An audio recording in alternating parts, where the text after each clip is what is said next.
요엘서 2장입니다. 요엘서 2장에서는 하나님의 군대가 옴으로 인하여 세상 모든 질서가 흔들리기 시작하고 그 와중에 하나님께서는 말씀하십니다. 내게로 돌아오라.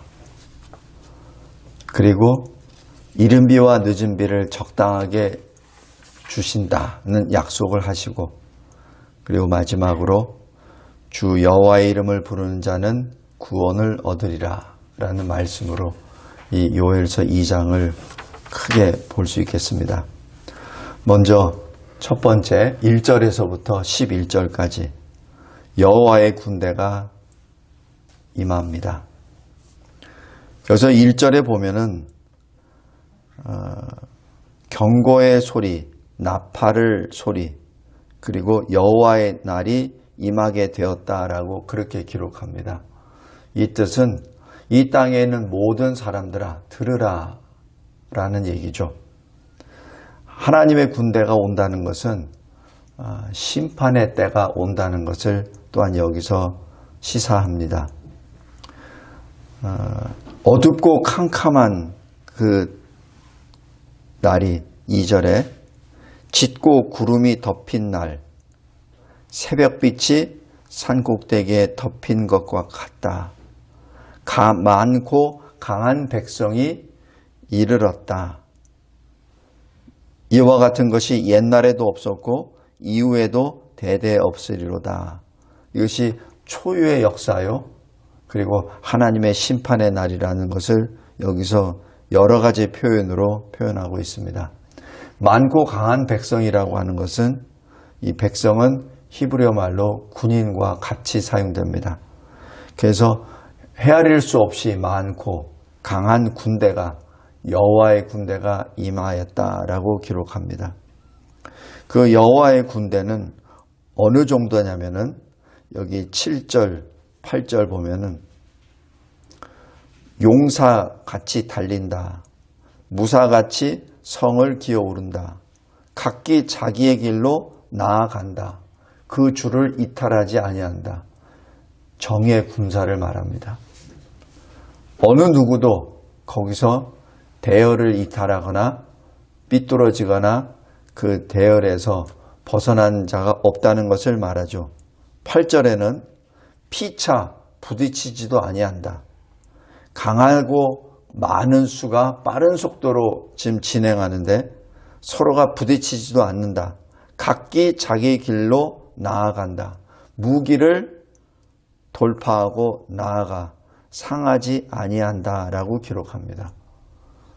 어느 누구도 이 여호와의 군대를 대적할 자가 없다는 것을 여기서 의미합니다. 하나님의 명령에 따라 일사불란하게 움직이는 하나님의 군대를 의미합니다. 우리 엘리사가 아람 군대에 의해서 포위되었을 때 그 사환이 두려워 떨면서 어떻게 해야 됩니까? 라고 했을 때 엘리사가 하나님께 기도하죠.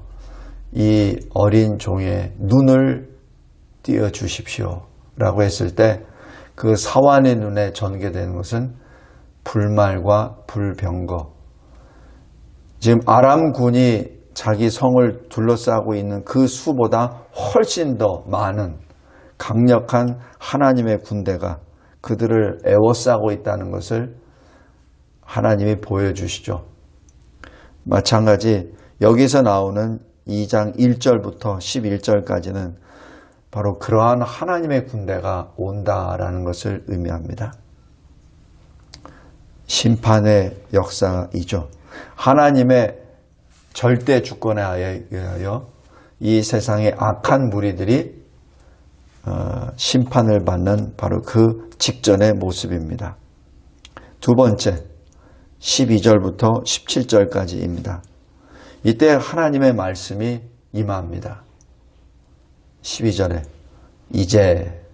이제라도 금식하라, 울라, 애통하라, 마음을 다하여 내게로 돌아오라.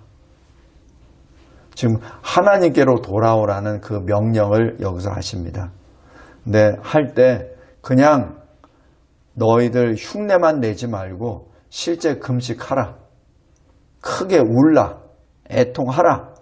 그래서 너의 그 회개의 모습을 나 앞에 나타내라.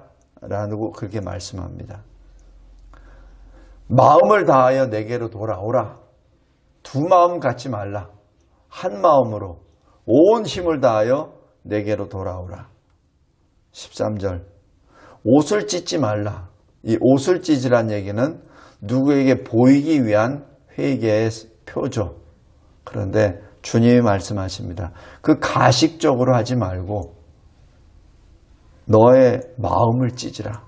네가 얼마나 괴로워하는지, 슬퍼하는지, 애통해하는지 그것을 나타내라. 그래야 하나님 여호와께로 돌아오는 것이니 그렇게 돌아오라. 그렇다면 은혜와 긍휼과 그리고 하나님 언약 사랑의 하나님께서 너희들에게 재앙을 내리지 아니하시리라 라고 말씀합니다. 여기서 하나님의 군대는 분명히 오죠. 그런데 여기 하나님께서는 뭐라고 하시죠? 재앙을 내리지 아니하시나니 라고 그렇게 말씀합니다. 우리가 이 사건을 출애굽에서 우리가 알 수 있습니다. 출애굽의 10개 재앙 중에서 네 번째 재앙까지는 이스라엘 백성들도 다 그 재앙을 받습니다. 그러나 5번째부터는 구별됩니다. 오늘 여기서 너희가 마음을 찢고 여호와께로 돌아온다면 하나님이 주시는 이 심판 때 너희들이 건짐을 받으리라 라고 하시는 그 말씀이 이해가 될 겁니다. 그리고 14절에 너희가 만약에 마음과 뜻을 돌이키고 하나님께 회개하고 온다면 하나님께서 복을 내리실 터인데 복의 그 표가 무엇이냐면 하나님 여호와께 소제와 전제를 드리게 한다는 얘기죠. 무엇을 말하죠? 하나님께 예배 드릴 수 있게 해주신다는 얘기입니다. 성도 여러분. 그래서 이 14절의 말씀이 굉장히 중요합니다. 특별히 이 시대에 우리가 하나님께 예배를 드릴 수 있다는 자체가 하나님의 복을 받았다는 얘기입니다. 그리고 하나님의 뜻으로 우리를 가슴으로 안으신다는 것을 의미합니다.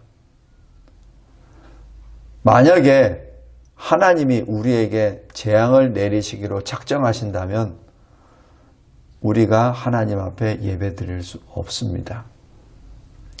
왜냐하면 예배는 누가 드리죠? 하나님의 백성이. 하나님이 인정하시는 하나님의 백성만이 드릴 수 있는 것이 예배죠. 따라서 예배를 받으신다는 얘기는 하나님의 백성으로 인정하시고 하나님의 백성으로 가슴으로 품으신다는 그 뜻이죠. 비록 세상은 하나님의 심판 가운데 하나님의 군대 여호와의 군대에 의하여 모든 것이 다 황폐화가 된다 하더라도 하나님께서는 하나님의 은혜와 긍휼과 그 언약 사랑으로 자기 백성을 안아주신다는 얘기죠.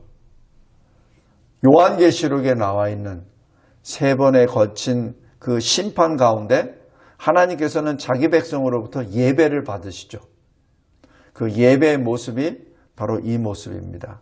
근데 예배 모일 때 흰 옷을 입고 종려가지를 들고 있는 그 사람이 어떤 사람이죠? 그 심판과 그 재앙을 피한 자가 아니라 그 환난을 피한 자가 아니라 어린 양의 피로 씻음을 받고 그 환난을 통과한 자라고 말씀합니다.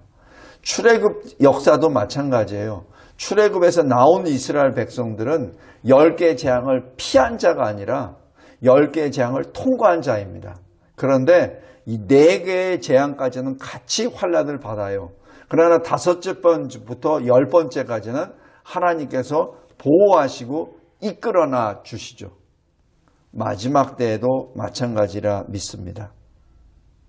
우리가 할 것은 15절, 16절입니다. 시온에서 나팔을 불라 거룩한 금식일을 정하고 성회로 모이라. 바로 예배로 모이란 얘기입니다. 공적으로 금식을 선포하란 얘기입니다. 그냥 각자 알아서 하세요가 아니라 공적으로 교회가 금식을 선포하고 나라가 금식을 선포하고 나라가 예배로 모이게 하고 교회가 예배로 모이게 하라는 그 내용입니다. 공적으로 하라는 얘기입니다. 성도 여러분, 예수 그리스도께서 두세 사람이 내 이름으로 모이는 곳에 내가 함께하리라고 말씀하셨지, 너희들 각자가 알아서 기도할 때 내가 함께 있을게 라고 말씀 안 하세요. 그때는 이렇게 말씀하시죠. 여기저기에 그리스도가 나타날 텐데 그쪽으로 가지 말고 골방으로 돌아가라. 그것은 거기에 마음을 빼앗기지 말고 오직 하나님만 바라보고 의지하고 기도하라는 얘기죠. 그런데 마지막 때에는 하나님께서 명령하십니다. 모이라. 모이라. 왜 모이라고 하죠? 모였을 때 세상에 속한 사람과 하나님께 속한 사람이 구별이 됩니다. 모였을 때 하나님의 백성과 세상 사람들과 구별이 됩니다. 요한계시록에서도 모든 지면에 있는 자들이 하나님이 사랑하는 성을 에워싼다고 했죠. 포위한다고 했죠. 그 얘기는 뭐죠? 하나님의 사람들과 세상과 구별된다는 얘기입니다. 하나님께서는 구별되기를 원하십니다. 그리고 17절에 이렇게 말씀합니다. 너희들 제사장들아, 너희들은 낭실과 제단 사이에서 기도하라. 울며 기도하라. 바로 여기 낭실과 제단 사이란 바로 성소 안을 말하죠. 성소 안에서 하나님 앞에 하나님의 백성을 위하여 기도하라는 얘기입니다. 제사장들은 성소에서, 또 백성들은 각자의 처소에서 마음을 찢으며 하나님께 회개 기도하다가 하나님이 명하시는 그 장소에 모여 하나님께 함께 성회로 모이라는 그 말씀입니다. 성도 여러분, 여호와께로 돌아오라 하는 그 말씀은 지금 마지막 때가 있으나 그러나 회복의 시간이 아직 있다는 소망의 말씀이기도 합니다. 아직까지도 하나님을 믿지 못하느냐? 아직까지도 두 마음을 가지고 있느냐? 아직 시간이 있다. 하나님께서 돌아오라라고 말씀하신 것은 아직 시간이 있다. 돌아오라. 돌아올 시간을 내가 지금 딱 붙잡고 있으니 돌아오라라는 말씀입니다. 소망의 말씀입니다. 세 번째, 18절부터 27절까지 말씀입니다. 18절에 그때 여호와께서 자기 땅을 극진히 사랑하시오 그의 백성을 불쌍히 여기실 것이라 라고 말씀합니다. 바로 그때란 얘기는 뭐죠? 하나님은 이미 그때를 이미 예정하셨고 작정하셨습니다. 우리가 모를 따름이지 하나님은 알고 계세요. 그때 하나님께서는 계속해서 자기 백성의 고통, 애통하는 소리를 들으시고 자기 백성을 향하여 지금 그 은혜를 베풀어 주신다는 것을 말씀합니다. 하나님의 백성이 고통 가운데 부르짖고 있을 때, 회개의 기도를 할 때, 회개의 성회를 할 때, 그때가 바로 전환점입니다. 터닝 포인트입니다. 그 전까지는 세상 사람들과 똑같은 재앙 안에 들어가죠. 환난 가운데 들어갑니다. 그러나 하나님께서 그 회개의 부르짖음을, 고통 소리를 들으셨을 때 역사가 일어납니다. 출애굽 역사도 마찬가지예요. 출애굽 1장에 이스라엘 백성들이 고통을 받고 여호와께 부르짖을 때 하나님께서 그것을 보시고 들으시고 아브라함에게 약속하셨던 그 약속을, 언약을 기억하사 모세를 예비하셨던 동일한 역사입니다. 마찬가지입니다. 18절에 그때 이스라엘 백성들이 부르짖을 때 그때가 바로 하나님이 직접 그 구원의 역사의 시작으로 개입한다는 그 사실입니다. 그러므로 19절에 하나님께서는 어떻게 응답하시죠? 땅들을 향하여 공급해 주십니다. 곡식과 새 포도주와 기름을 주십니다. 그리고 20절에 북쪽 군대를 멀리 떠나게 하십니다. 21절에 땅, 22절에 들짐승, 그리고 23절에 시온의 자녀들아 라고 말씀하며 두려워하지 말라, 기뻐하라, 즐거워하라. 하나님이 큰 일을 행하셨다라고 선포하십니다. 여기서 23절에 이른 비와 늦은 비라고 하는 그 말씀이 여러 가지 해석이 있습니다. 물론 1차적으로 이 이른 비, 늦은 비 하면 그 중동 지역에 그 곡식을 잘 이룰 수 있도록 그 때에 맞춰 비를 내린다는 그 표현도 됩니다. 또 다른 의미는 메시아입니다. 그리스도입니다. 성도 여러분, 이게 참 이 뜻이 오묘합니다. 비는 어떻게 되죠? 비는 내리죠. 내려서 비는 많은 곡식들, 생물들을 살아나게 하고 그 비는 사라지죠. 어딘가에 흘려져 나가죠. 메시아도 그리스도도 마찬가지입니다. 이 세상 가운데 오셔서 스스로는 십자가에 달려 죽으심으로 사라져 나가죠. 그러나 그 십자가 보혈의 피로 새 생명을 받고 일어나죠. 그래서 이 이른 비, 이 늦은 비 여기에 대한 해석이 굉장히 다양합니다. 오늘 여기서는 두 번째 바로 메시아 그리스도라고 보겠습니다. 그래서 그리스도께서 주시는 생명의 말씀, 교훈을 또한 그 비로 해석하기도 합니다. 그래서 26절 너희가 풍족하게 먹고 너희에게 놀라운 일을 행하신 하나님 여호와 이름을 찬송하라. 말씀이 어디와 연결되죠? 우리가 성찬식 할 때 주의 몸된 빵, 떡과 주의 피인 포도주를 먹고 마시고 새 생명으로 일어나 그리고 주를 찬송하게 되죠. 그 결과 어떻게 됩니까? 주님과 우리와 하나가 되죠. 연합이 됩니다.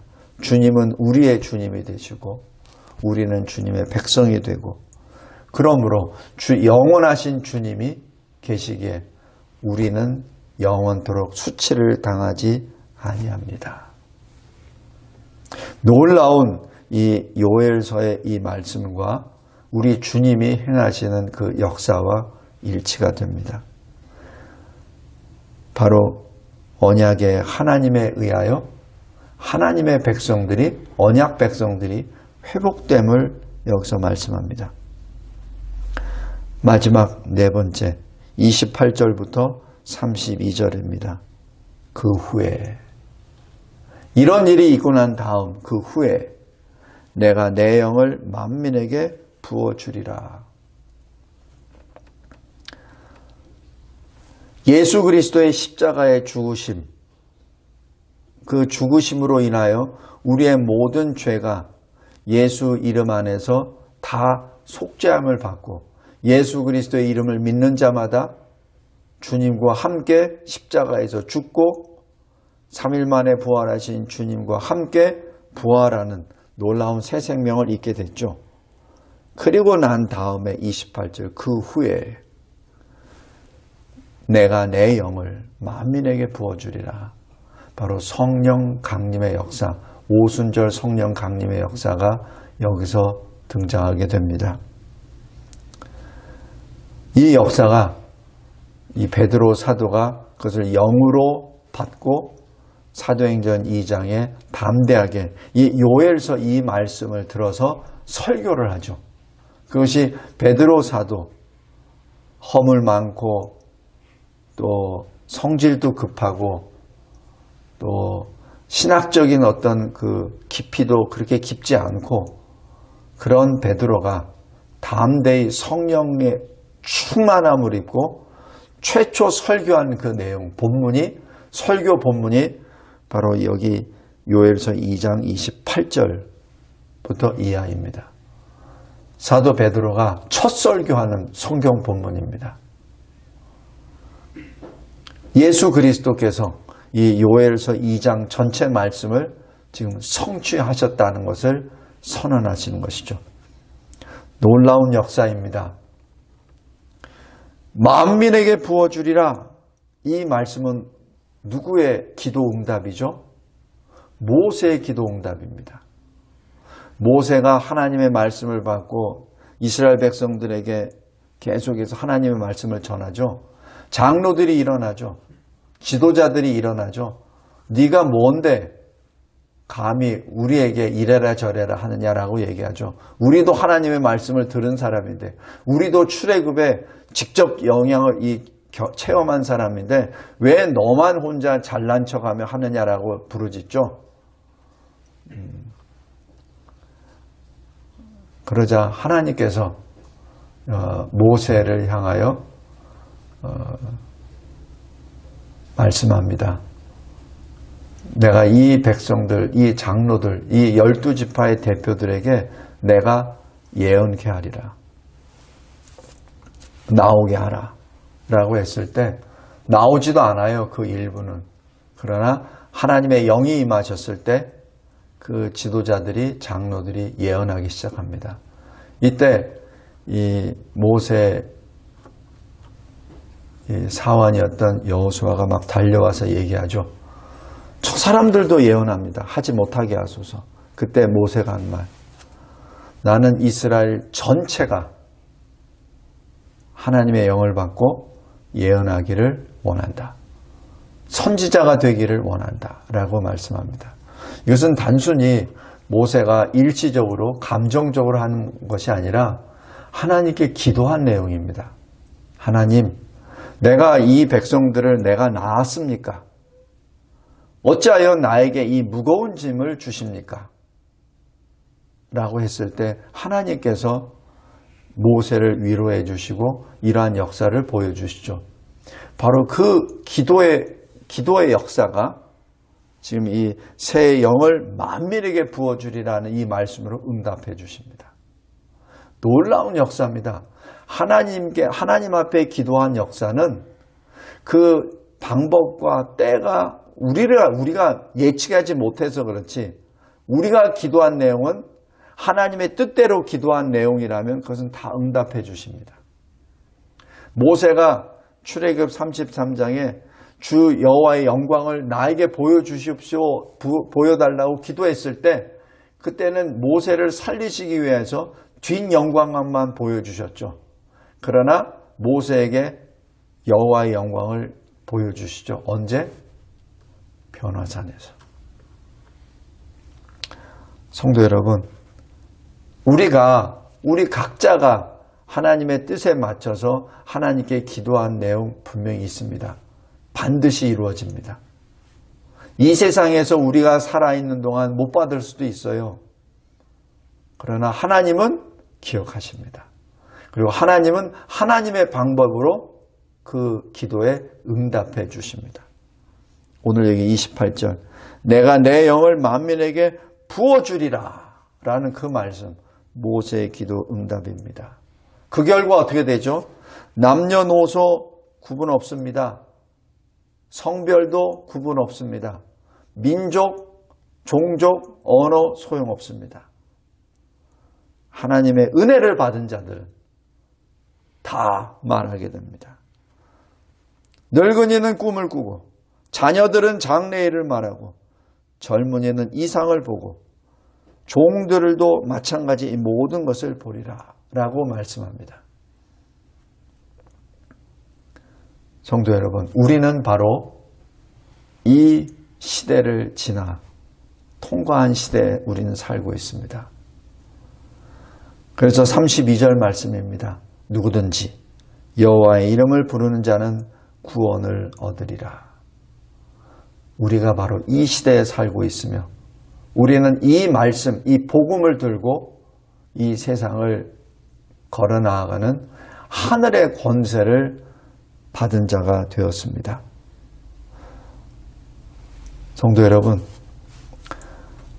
오늘 여기 요엘 2장의 이 말씀은 이 요엘 선지자를 통하여 이스라엘 백성에게 선포한 말씀이지만 지금 이 모든 구원을 모든 만민에게 문을 열어주신 이 신약시대, 우리에게는 놀라운 이 역사를 이미 보았고 그리고 맛보았고 주님의 증인으로 살아나아가는 거룩한 주의 백성이 되었습니다. 말씀을 맺겠습니다. 32절 누군지 여호와의 이름을 부르는 자는 구원을 얻으리라 라고 얘기했는데 이 구약에서 여호와의 이름을 부른다는 얘기는 예배를 말합니다. 그래서 예배가 그토록 중요합니다. 하나님 앞에 예배를 드리는 자, 그냥 가식적으로 그냥 이 산에서 드릴까 저 산에서 드릴까 이 방법으로 드릴까 저 방법으로 드릴까 신학적으로 충돌을 하여서 혼란스러웠었던 요한복음 4장에 나와 있었던 사마리아 여인이 예수 앞에 질문을 던졌던 그 시대, 마찬가지 지금 우리 시대도 마찬가지입니다. 그것이 아니라 영과 진리로 나아갈 때 하나님 앞에 예배 드리는 자에게 구원이 있다는 그 사실을 꼭 잊지 말기 바랍니다.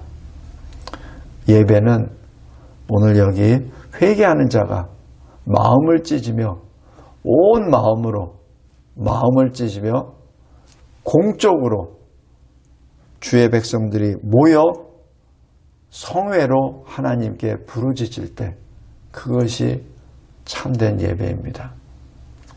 우리가 개인적으로 얼마든지 예배 드릴 수 있어요. 가정에서 예배 드릴 수도 있고 각 개인이 혼자 하나님께 예배 드릴 수 있습니다. 다 드릴 수 있어요. 그러나 여기 32절에 여호와의 이름을 부르는 자라고 말하는 것은 공적 예배를 의미합니다. 공적 예배란 세상으로부터 구별된 하나님의 백성들이 하나님의 말씀을 듣고 한자리에 모여 회개하며 마음을 찢으며 하나님의 이름을 부르는 공적 예배를 의미합니다. 이 공적 예배는 하나님께서 그토록 사랑하시고 높이 평가하십니다. 그것이 창세기 4장 26절입니다.